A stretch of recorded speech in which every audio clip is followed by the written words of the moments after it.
Yeah, the other shows that I remember from that era, like the History Channel, it would always be like, did Hitler make a pact with the aliens? Yes. And then by the end of the show, we won't truly know. Fuck! I spent 40 minutes trying to find out if Hitler made a pact with the aliens or whatever it might be, and there was never an answer. Every single time in every single one of those shows, it was always, we'll never truly know. Yeah, because they were making shit up. They're like, was Hitler closely aligned with satanic powers and spells? And then it's just like a bunch of guys being like, well, the guys who are into it getting interviewed, like, I mean, frankly, there's too much evidence to even hide. And what about this? He launched this attack against France on this date and using this code 666. What does that tell you? And then it's some guy who clearly got roped in because he was like leaving an actual historic conference, and he's like, I can't say for sure he didn't try to co-opt satanic powers. And they're like, interesting. And it's like says Oxford under it, like just some guy who's like doing actual research, having to like make a statement on something retarded. They were into like lots of pagan ritualistic stuff, lots of Is that real, or is that some History Channel early 2000s? Was it really a part of their plan, or just like a last ditch hope? Because I remember when I was doing poorly in school, I might have checked out a book on hypnotism, hoping that this would be an easier way to get good grades. No, there was lots of. It's like longer than the book you're supposed to read for the class. Just built into the Nazi Party and built into like the shows they would put on. Like there was lots of Nordic ritual stuff.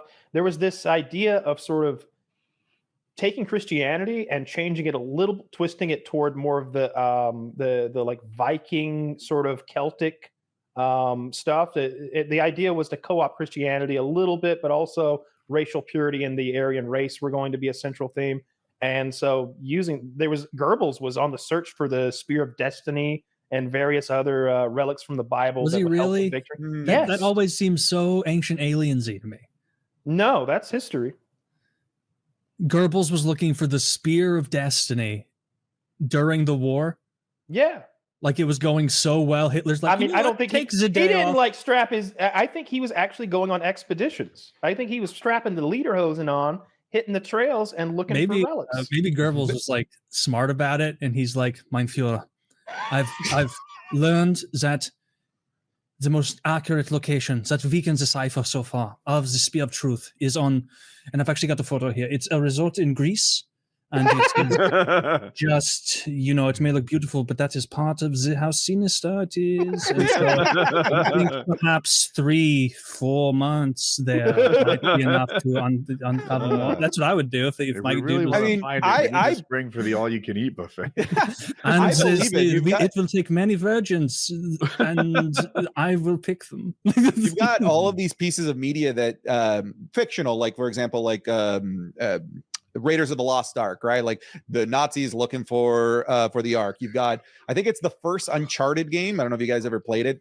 It's part of the story was the Nazis got lost in their U-boat in the Amazon looking for the lost city of El Dorado. So there's a lot of these fictional stories that tell some sort of tale of the Nazis looking for something mythical. So Spear of Destiny, sure, why not? I mean, Mance Raider's still looking for the fucking Horn of Winter, so.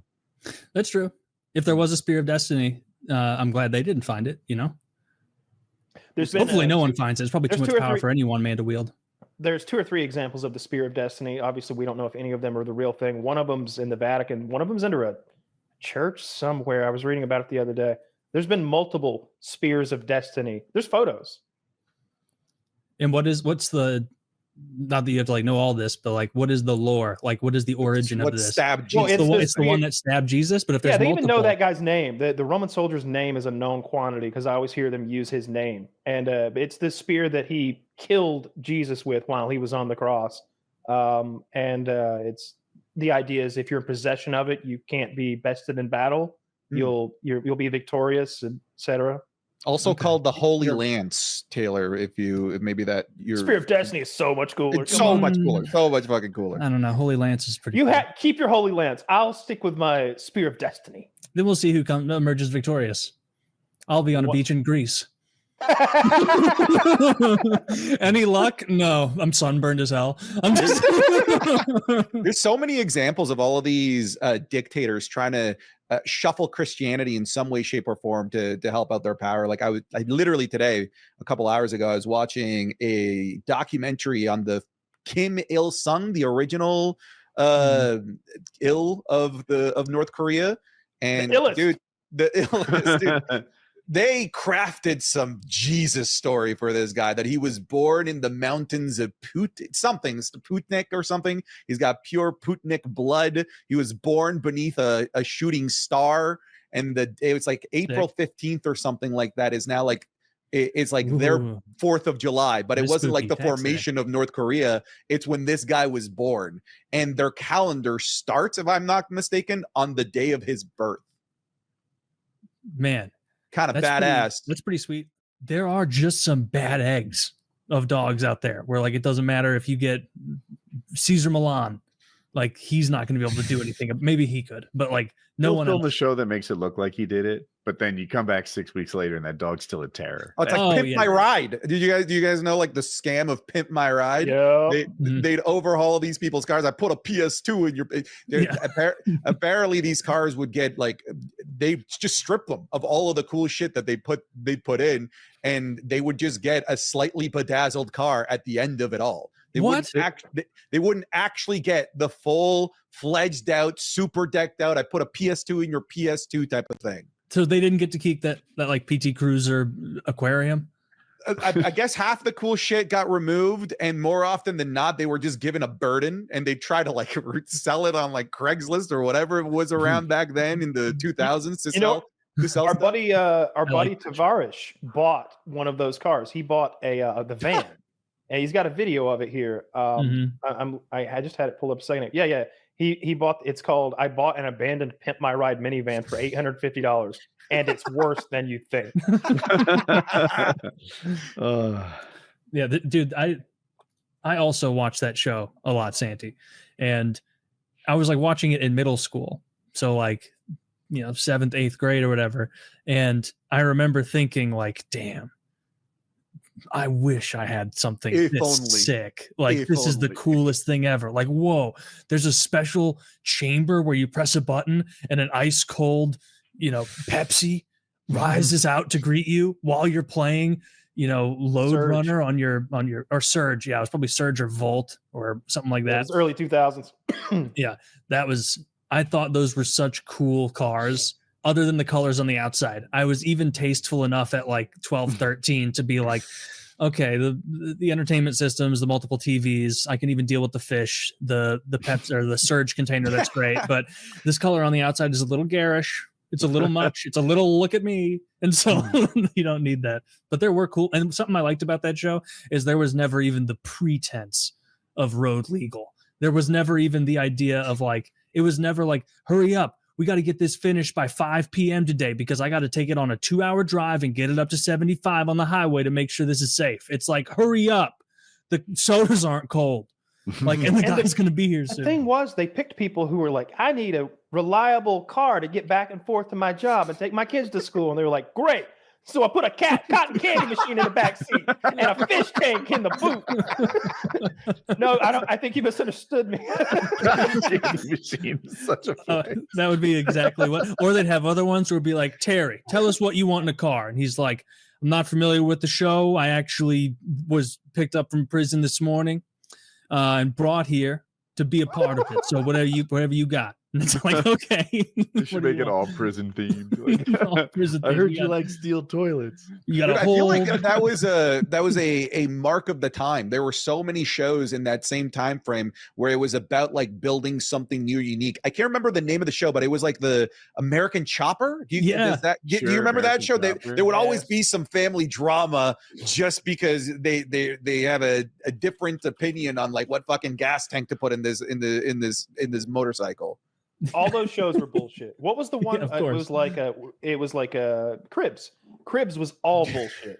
Those houses didn't belong to those celebrities. None of them did. Oh, that level of bullshit. I can't remember who. There was one celebrity who was like, "Yeah, I'll take you to my shitty apartment," and they legit had a shitty apartment they took him to, and that was like the only real one. The rest were like, they don't own them. They don't even rent them. They just went somewhere and filmed some shit I So thought Avril the Lavigne scam would is be that like, it wasn't always that clean. Like, no, it's those. They don't own those houses. They don't rent those houses. They've never been in that house before. Avril Lavigne's like, yeah. So like, this is my fridge. I keep it full of Yoo-hoo. Just a whole picture of it. Yep, that's what I like. I empty the glass into the I picture. love it. Well, Cribs fooled me. I didn't know that. But I didn't what know that didn't either. Fool me. Scrapyard Wars. Do you remember that? Junkyard Wars. Junkyard Wars. Yeah. Dude, it's like, all right, we're making a car that drives into the water. They're like, if only we had some sort of impeller in the scrapyard. There's like an outboard engine just sitting there. It's insane you brought that up because like this past weekend, I had family in town. My brothers were in town, grandparents. We were just sitting chilling one afternoon, and my brother was just like, I really want to watch that show Junkyard Wars. I've wanted to for a while. And this is my first like little bit of time to do it. And so we found on YouTube Junkyard Wars and watched some, and it couldn't have been faker than what I remember watching as like a 12-year-old, because as a kid, I was like, fuck, they got 6 hours and they haven't even found a Ford Hemi V8 motor. And then there'd be one guy. I hope there is an airplane fuselage in here. Yeah. He'd be like the one guy's like, all right, our plan is we need an entire Jeep chassis. And I'm like, what are we going to find that? And then some other guy in a hat's like, look what I found. Like an entire Jeep chassis and every single thing they need. They just walk into like this nondescript but very well-worn pathed fake junkyard to find like perfectly behind a staged washer and dryer combo is exactly the piston they need.